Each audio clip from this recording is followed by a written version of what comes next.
Breakings ఏంటో ఆయా visuals తో సహా మీకు ముందుగా చూపిస్తున్నాం. సో మొదటిగా మీరు చూడొచ్చు, వీటిలో first breaking that is Jagan అనేలా ఒక మేనిఫెస్టో రూపకల్పన చేశారు. దానికి సంబంధించి మొదటి బ్రేకింగ్ చూస్తున్నాం.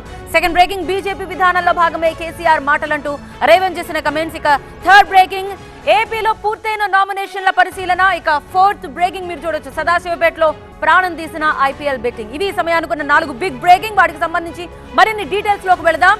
దట్ ఈస్ జగన్ అనేలా మేనిఫెస్టో రూపకల్పన, అమలు చేసేవే మేనిఫెస్టోలో పెట్టామంటున్న వైసీపీ, అన్ని వర్గాలు మెచ్చేలా ఉందంటున్న నేతలు, ప్రజలకు మెరుగైన పథకాలు అందించడమే జగన్ లక్ష్యం అంటూ వైసీపీ మేనిఫెస్టోపై ప్రజలు సంతృప్తితో ఉన్నారంటూ కమెంట్స్ వినిపిస్తున్నాయి. సో దానికి సంబంధించి మొదటి బ్రేకింగ్. ఇక రెండో బ్రేకింగ్, బీజేపీ విధానంలో భాగమే కేసీఆర్ ఇలా మాట్లాడుతున్నారంటూ రేవంత్ చేసిన కమెంట్లే.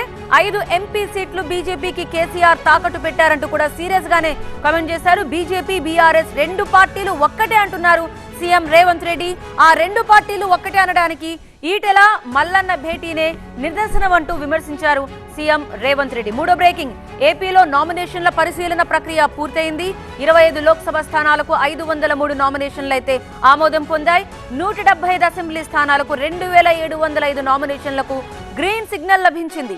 అధికారికంగా ఈ విషయాన్ని వెల్లడించారు ఏపీ సీఈఓ ముఖేష్ కుమార్ మీనా. నాలుగో బ్రేకింగ్, సదాశివపేటలో ఐపీఎల్ బెట్టింగ్ ప్రాణం తీసింది. లోన్ యాప్స్ కు సంబంధించి 25 లక్షలు అప్పు తీసుకున్నాడు. అయితే తిరిగి చెల్లించలేక తను ఉరి వేసుకుని చనిపోయాడు. పేరు వినీత్ అని తెలుస్తోంది.